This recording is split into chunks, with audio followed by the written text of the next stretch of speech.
Foreword to second edition. Figures given in this foreword describe the fellowship as it was in 1955. Since the original foreword to this book was written in 1939, a wholesale miracle has taken place. Our earliest printing voiced the hope that every alcoholic who journeys will find the fellowship of Alcoholics Anonymous at his destination. Already, continues the early text, 2s and 3s and 5s of us have sprung up in other communities. 16 years have elapsed between our first printing of this book and the presentation in 1955 of our second edition. In that brief space, Alcoholics Anonymous has mushroomed into nearly 6,000 groups, whose membership is far above 150,000 recovered alcoholics. Groups are to be found in each of the United States and all of the provinces of Canada. AA has flourishing communities in the British Isles, the Scandinavian countries, South Africa, South America, Mexico, Alaska, Australia, and Hawaii. All told, promising beginnings have been made in some 50 foreign countries and U.S. possessions. Some are just now taking shape in Asia. Many of our friends encourage us by saying that this is but a beginning, only the augury of a much larger future ahead. The spark that was to flare into the first AA group was struck at Akron, Ohio in June 1935, during a talk between a New York stockbroker and an Akron physician. 6 months earlier, the broker had been relieved of his drink obsession by a sudden spiritual experience, following a meeting with an alcoholic friend who had been in contact with the Oxford groups of that day. He had also been greatly helped by the late Dr. William D. Silkworth, a New York specialist in alcoholism who was now accounted no less than a medical saint by AA members, and whose story of the early days of our society appears in the next pages. From this doctor, the broker had learned the grave nature of alcoholism.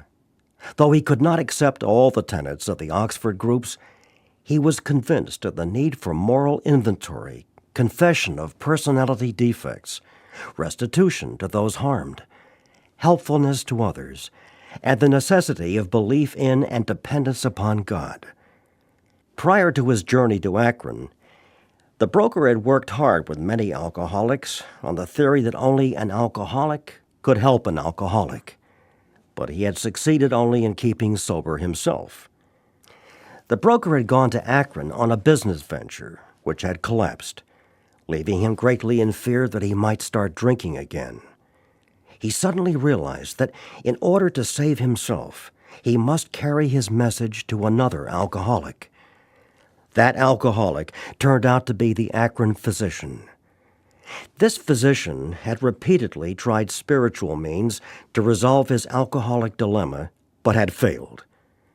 But when the broker gave him Dr. Silkworth's description of alcoholism and its hopelessness, the physician began to pursue the spiritual remedy for his malady with a willingness he had never before been able to muster.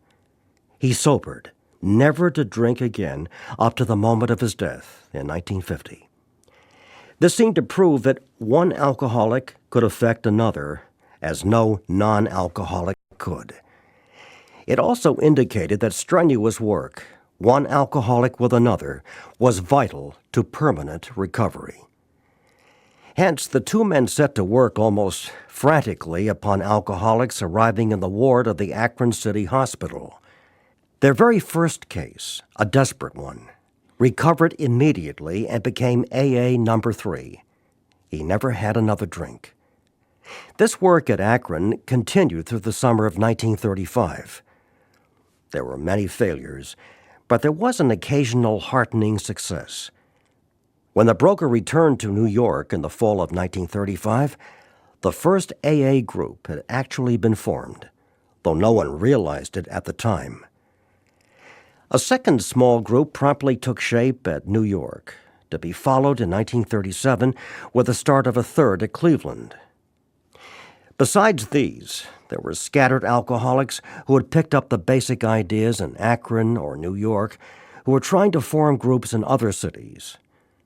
By late 1937, the number of members having substantial sobriety time behind them was sufficient to convince the membership that a new light had entered the dark world of the alcoholic. It was now time, the struggling groups thought, to place their message and unique experience before the world. This determination bore fruit in the spring of 1939 by the publication of this volume.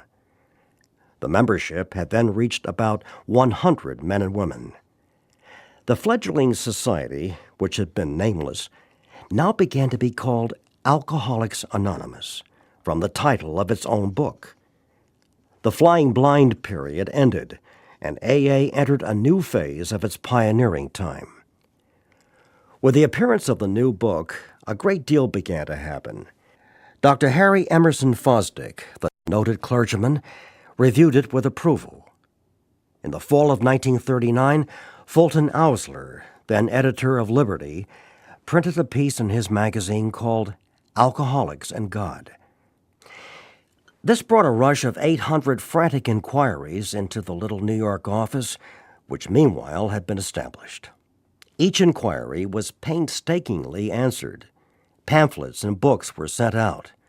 Businessmen traveling out of existing groups were referred to these prospective newcomers.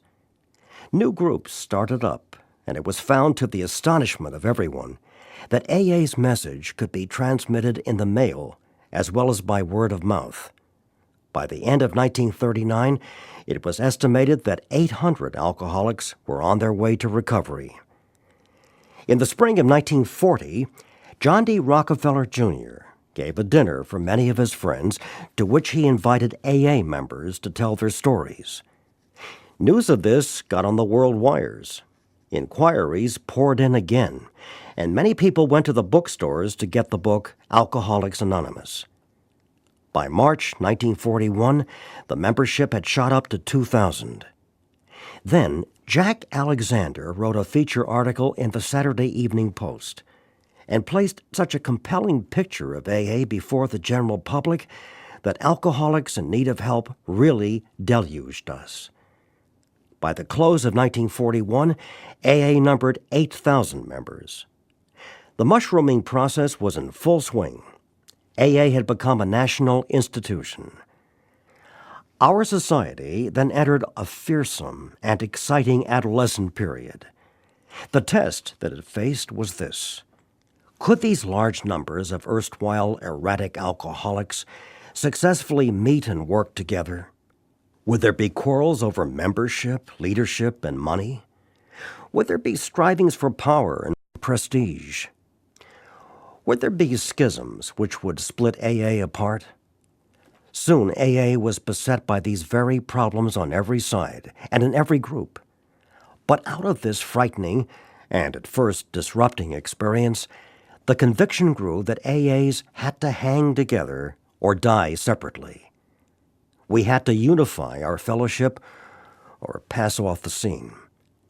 As we discovered the principles by which the individual alcoholic could live, so we had to evolve principles by which the AA groups, and AA as a whole, could survive and function effectively. It was thought that no alcoholic man or woman could be excluded from our society, that our leaders might serve but never govern, that each group was to be autonomous, and there was to be no professional class of therapy. There were to be no fees or dues. Our expenses were to be met by our own voluntary contributions. There was to be the least possible organization, even in our service centers. Our public relations were to be based upon attraction rather than promotion. It was decided that all members ought to be anonymous at the level of press, radio, TV, and films. And in no circumstances should we give endorsements, make alliances, or enter public controversies. This was the substance of AA's 12 traditions, which are stated in full on page 561 of this book. Though none of these principles had the force of rules or laws, they had become so widely accepted by 1950 that they were confirmed by our first international conference held at Cleveland. Today, the remarkable unity of AA is one of the greatest assets that our society has. While the internal difficulties of our adolescent period were being ironed out, public acceptance of AA grew by leaps and bounds. For this, there were two principal reasons: the large numbers of recoveries and reunited homes. These made their impressions everywhere. Of alcoholics who came to AA and really tried, 50% got sober at once and remained that way. 25% sobered up after some relapses, and among the remainder, those who stayed on with AA showed improvement. Other thousands came to a few AA meetings and at first decided they didn't want the program. But great numbers of these, about 2 out of 3, began to return as time passed. Another reason for the wide acceptance of AA was the ministration of friends in medicine, religion, and the press, together with innumerable others who became our able and persistent advocates. Without such support, AA could have made only the slowest progress. Some of the recommendations of AA's early medical and religious friends will be found further on in this book. Alcoholics Anonymous is not a religious organization. Neither does AA take any particular medical point of view, though we cooperate widely with the men of medicine as well as with the men of religion.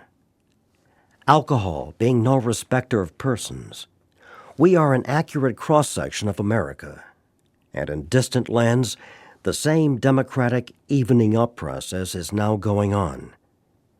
By personal religious affiliation, we include Catholics, Protestants, Jews, Hindus, and a sprinkling of Muslims and Buddhists. More than 15% of us are women. At present, our membership is pyramiding at the rate of about 20% a year. So far, upon the total problem of several million actual and potential alcoholics in the world, we have made only a scratch. In all probability, we shall never be able to touch more than a fair fraction of the alcohol problem in all its ramifications. Upon therapy for the alcoholic himself, we surely have no monopoly.